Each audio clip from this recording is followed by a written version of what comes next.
It looks like something a 10-year-old invented. In other words, it looks like a blast. There's not much more fun than getting to ride a horse and shoot a gun at the same time. She's doing her gun change, fast gun change. Cowboy-mounted shooting is meant to be just that, simple, old-fashioned fun. It's a fast-paced sport which gets to showcase our horsemanship skills and our marksmanship skills all at the same time.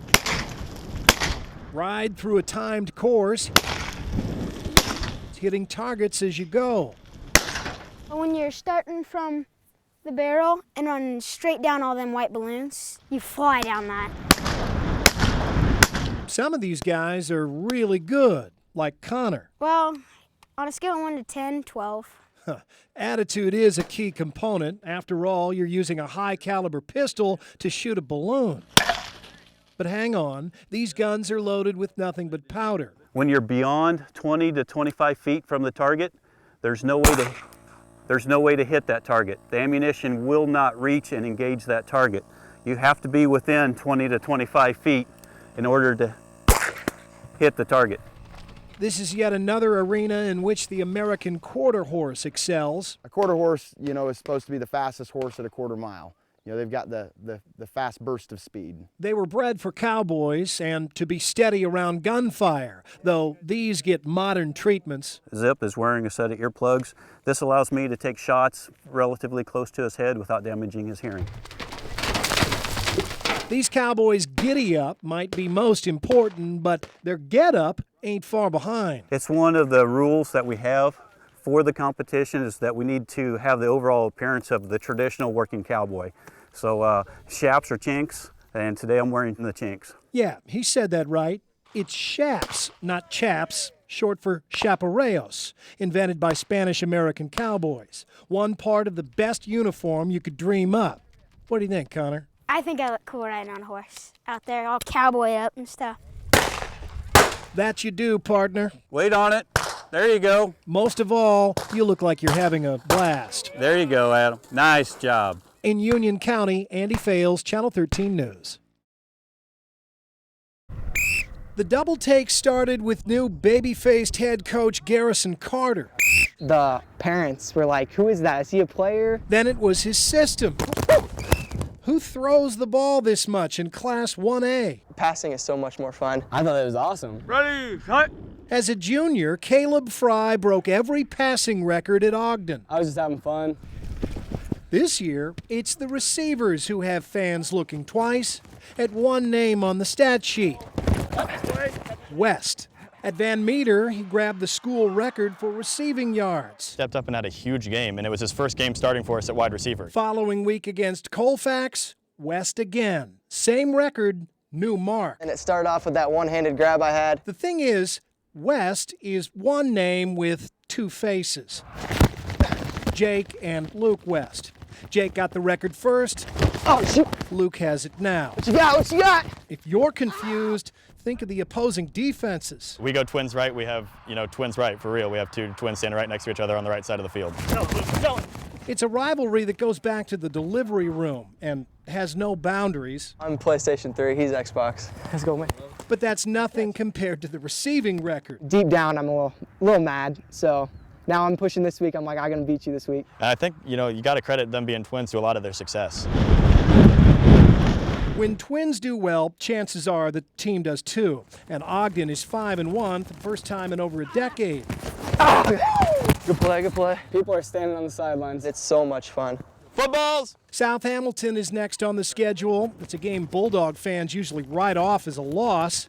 But these days, things are worth a second look here in Ogden. Andy Fales, Channel 13 Sports. I lost him. He's back here somewhere. Let's spread out. In one of Des Moines' most memorable neighborhoods. Someone saw him crossing Waterbury, northbound through there. It was an unforgettable day. We don't see police ever here.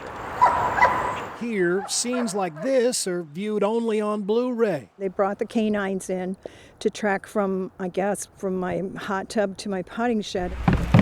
This was as high as definition gets. It was like, oh my God, he's in our yard. The highlight of Steve Miller's day is typically afternoon frisbee. There were SWAT team across the street with their dogs and police cars down the street. Just across Woodland Avenue, C.J. Stevens saw the suspect outside her window. Right here, right by the door. She thought of calling police, but they were right outside. I opened my garage door and the police officer came by. He said, "Get back in your house and shut the door." With dogs on his trail, the suspect headed south to Doreen Brunk's house.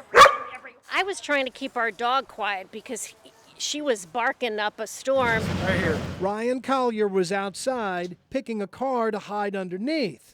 He picked the Mercedes. I think he was under here because then when he came out, all the police grabbed him and that pot got broken in half. With Terracotta being the only casualty, neighbors praised police. I think they were very prepared. We have the petty burglaries and that kind of thing, but for the most part, this is very unusual. Unusual for Des Moines, but in Waterbury, more like unbelievable. Andy Fales, Channel 13 News. Instead of the pump, Herb Hartman heads to the chopping block. We call it a gasifier because it changes solid mass to gas. He'll tell you all about it, his wood-fired Cadillac. A full hopper will go about 50 miles, depending on how you drive it. The retired machinist had the free time to take on a new challenge last year. Just for the heck of it. Ever since I heard it could be done, man, I want to do this. This spring, he finished it. And since he built everything by hand, he did it on the cheap. I probably have, maybe $700 in it. The Caddy still needs its gasoline engine to start, but once it's fired up, Here she goes. it's all wood. A friend of mine out here outside of town, he says I can have as much wood as I want. Inexpensive it may be, inconspicuous it is not. It rides like a Cadillac too, you know. The gasifier makes Herb stand out all right. But it has to be up in the air where it catches air because you want to cool that gas. Gasifiers aren't a new thing. Fuel-starved Europeans used them during World War II. I mean, I could burn weeds, I could burn any kind of biomass, but wood has the most pounds, mass. The fuel is free, but the effort it takes to saw, chop, dry, and shovel it evens the score. It's labor intensive. That's the big drawback. But Herb Hartman is the only guy around who can poo-poo the pump. Yeah, we'll get to go right by the gas station, huh? Yeah, bye-bye. That's quite a privilege for a humble guy from small-town Iowa. In Woodward, Andy Fales, Channel 13 News.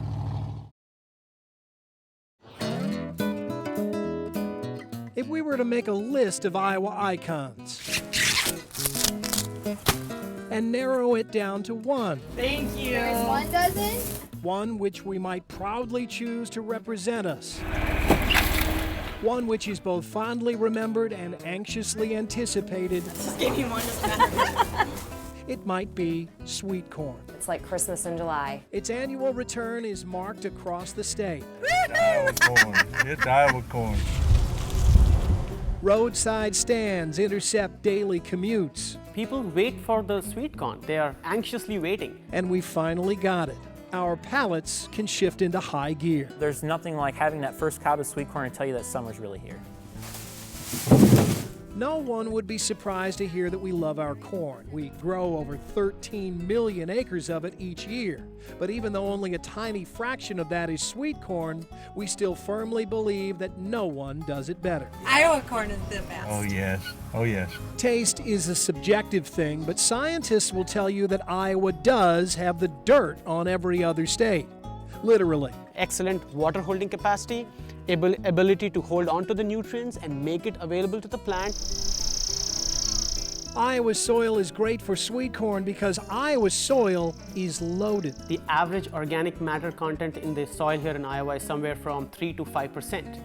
And there would be states and there will be areas, they will be jealous of us. Iowa grows the same kind of sweet corn that everyone else does, hybrids known as SH2 type and SE type, developed for their higher sugar content and milky texture.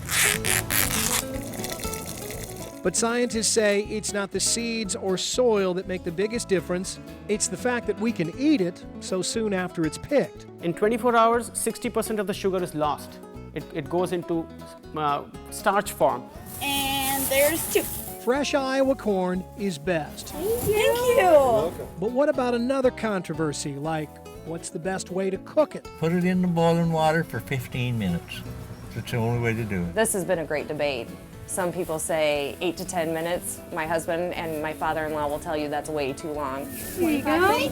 Along with the bags of corn, the Deerdorfs of Deerdorf Sweet Corn willingly hand out advice. They say 3 to 4 minutes in boiling water, so you're really just getting it hot. Professor Ajay Nair agrees. Just get it hot enough to soften the cell walls and release the sugar.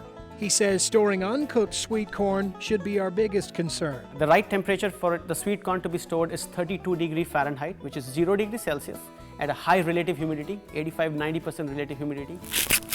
Sweet corn can last up to 10 days in those conditions, but who could wait that long to make the next decision? How to eat it. Butter, salt and pepper. Just butter. And he has dentures, so we cut it off the cob. There, you're on your own.